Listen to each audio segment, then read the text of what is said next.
My name is Sarah Chun, and I'm 29 years old. 3 months ago, I buried my father while my mother-in-law tried to steal his fortune in the same breath. Today, she's facing federal charges and has lost everything she tried to take. But I should start from the beginning. My father, James Chun, was a first-generation immigrant who built a pharmaceutical empire from nothing. He came to America with $200 in his pocket and a chemistry degree that wasn't recognized here. He worked 3 jobs while getting recertified and eventually developed a revolutionary drug delivery system that made him worth $400 million by the time I was born. Dad was my everything. My mother died when I was 5, and he raised me alone, somehow balancing building his company with being at every school play, every science fair, every moment that mattered. He taught me Mandarin and English, chemistry and compassion, business and integrity. Money is just a tool, Sarah, he'd say. What matters is what you build with it. I met Nathan right in my junior year at Stanford. He was charming, pre-med, from what seemed like a good family. His mother, Patricia Wright, was a federal judge. His father, Charles, was a prominent surgeon. They had the kind of old money refinement that made my father's new wealth seem gaudy in comparison. Patricia hated me from the first moment we met. "So you're the Chinese girl Nathan's been seeing," she said at our first dinner, emphasizing Chinese like it was a disease. How exotic. Throughout dinner, she made little comments. How fortunate I was that my father could afford Stanford. How difficult it must be to navigate American society with my background. How she hoped I wasn't taking advantage of Nathan's generous nature. Nathan laughed it off later. "She's just protective," he said. "She'll warm up to you." She never did. When Nathan proposed after medical school, Patricia pulled me aside. "I want to be clear," she said. "I know what you're after. Nathan's trust fund, our family connections. But I'll be watching you. One wrong move, and I'll make sure you get nothing." "I don't want your money," I said. "I have my own." She laughed. "Your father's money, you mean? What happens when that runs out? These new money fortunes never last." The wedding was a battle. Patricia insisted on planning everything, then complained about every expense. "Such an ostentatious waste," she'd say about flowers my father paid for. When Dad offered to cover the entire wedding, she was furious. "We don't need charity from immigrants," she hissed when she thought I couldn't hear. After the wedding, things got worse. Patricia would call Nathan constantly, always with some emergency that required him to leave immediately. She'd plan family events and forget to invite me. When we visited, she'd speak to Nathan in rapid French, knowing I couldn't understand, then laugh when I asked what they were discussing. "You're being paranoid," Nathan would say when I complained. "Mom's just particular." The breaking point came when I had a miscarriage 2 years into our marriage. I was devastated. Nathan was at work when it happened, and in my grief, I called Patricia, hoping for some maternal comfort. "Well," she said coldly, "perhaps it's for the best. Mixed-race children face so many challenges. And with your mental health history." "What mental health history?" I asked through tears. "Oh, Nathan hasn't told you? I've been documenting your episodes. The crying, the paranoia about me, the inability to maintain relationships with his family. It's all very concerning." I hung up, shaking. When Nathan came home, I told him what she'd said. He sighed. "She didn't mean it that way. You're too sensitive." That's when I realized I wasn't just married to Nathan. I was married to his mother. Meanwhile, my father was my rock. He never said, "I told you so," though he'd expressed concerns about the right family before the wedding. Instead, he included me more in his business, teaching me about the pharmaceutical industry, introducing me to his lawyers and accountants. "I want you to understand how everything works," he said. Just in case. 5 years before he died, Dad made a decision that would change everything. He created the Chun Medical Foundation, a charitable organization focused on providing free medications to low-income families. But it was structured in a unique way, as a private foundation with very specific bylaws. "I'm making you the executive director," he told me. "But we're keeping it quiet for now. I want you to learn without pressure or interference." I threw myself into the work. While Nathan was building his surgical career and Patricia was judging my every move, I was quietly running a foundation that controlled $200 million in assets. We funded clinics, research programs, and medication assistance programs. I hired staff, managed investments, and learned the ins and outs of nonprofit law. Dad's public will was simple: some money to various charities, his house to me, and a trust fund of $10 million that I'd receive at 30. Everyone assumed that was the bulk of his estate. What they didn't know was that he'd been quietly transferring his pharmaceutical patents, real estate holdings, and investment portfolios to the foundation over the years. The will was just for show. Never reveal your full hand, he taught me. Let people think they know your worth. Their assumptions are your protection. When Dad was diagnosed with pancreatic cancer, everything accelerated. He had maybe 6 months. I wanted to spend every moment with him, but Patricia suddenly became very interested in our family.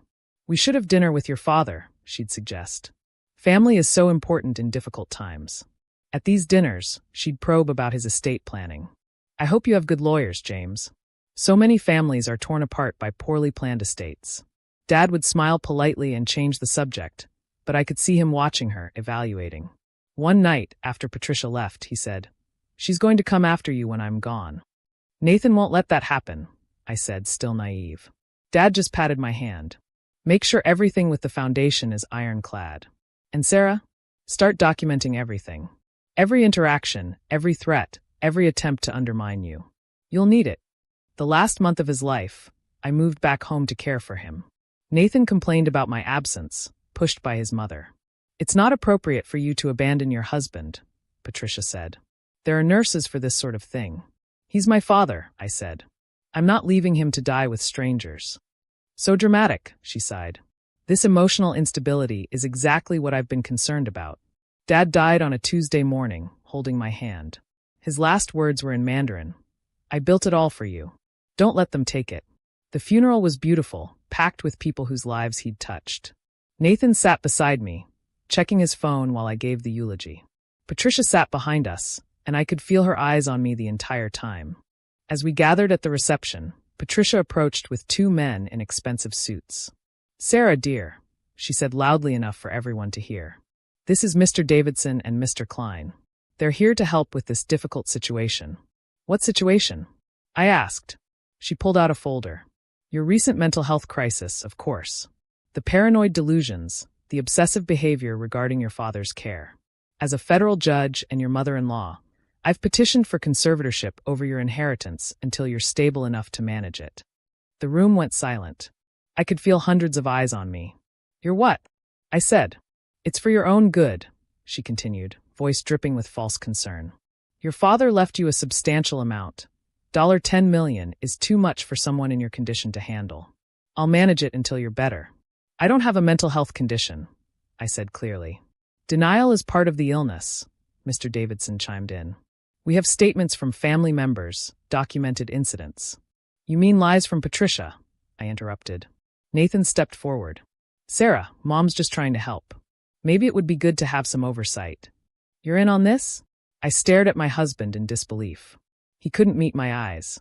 "The medical bills from your miscarriage, your erratic behavior lately, abandoning our marriage to care for your father. Mom's right. You need help." That's when I laughed. Full, genuine laughter that made Patricia step back. "Oh, Patricia," I said. "You really should have done more research." I pulled out my phone and sent a quick text. Within minutes, a team of lawyers entered the reception hall, led by Robert Kim, senior partner at Kim, Martinez and Associates, and the Foundation's legal counsel. "Mrs. Wright," Robert said smoothly, "I understand you're attempting to establish conservatorship over my client. I should inform you that any such action would be contested vigorously. Furthermore, your statements here today constitute defamation and attempted fraud." "How dare you?" Patricia started. "Additionally," Robert continued, "as a federal judge, you should be aware that filing false statements with the court is a felony. We have recordings of you discussing this plan with your son, including your intent to misrepresent Ms. Chen's mental state for financial gain." Patricia's face went white. "You recorded private conversations?" "No," I said. "But Nathan did. He's been sending me videos of your strategy sessions for the past month. He thought they were going to vanish from my cloud storage, but funny thing about being married to someone, you tend to know their passwords." I turned to Nathan, whose face was cycling through shock, betrayal, and rage. "You kept sending them even after I changed my password. Did you really think Patricia 123 was secure?" "But more importantly," Robert added, "Ms. Chen's inheritance from the will is minimal compared to her actual assets. She's the executive director of the Chun Medical Foundation, which controls approximately $200 million in assets. She's been running it successfully for 5 years. Any attempt to claim she's mentally incompetent would be laughable in court. The room erupted in whispers. Patricia's lawyers were frantically conferring with her. "That's impossible," Patricia said. "We would have known." "No," I said calmly. "You wouldn't have.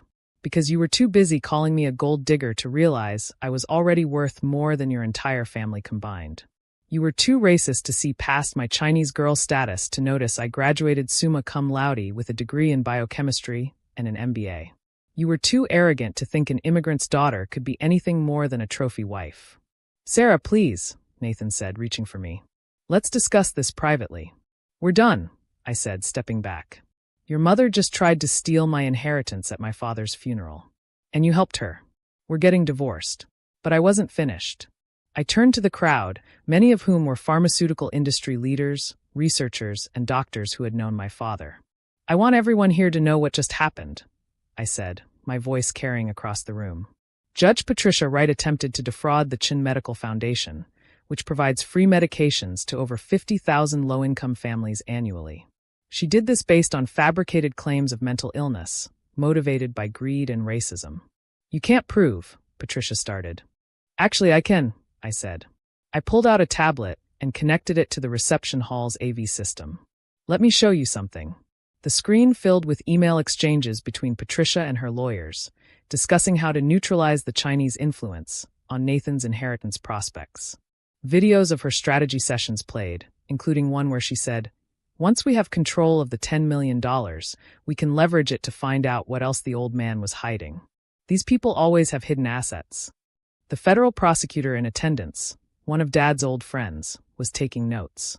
"This is illegal," Patricia shrieked. "Those are private." "Actually," Robert interrupted, "they were sent to Ms. Chun by your son. She had every right to keep them. And now they're evidence in what I suspect will be multiple cases: attempted fraud, conspiracy, and given your position as a federal judge, corruption charges." The next 3 months were a whirlwind. Patricia was suspended pending investigation. The Judicial Review Board found 17 cases where she'd shown bias against Asian defendants. Nathan tried to claim our marital assets, but discovered that everything was either in my name or the foundation's. Even our house, which he thought was jointly owned, was actually owned by an LLC I'd established before our marriage.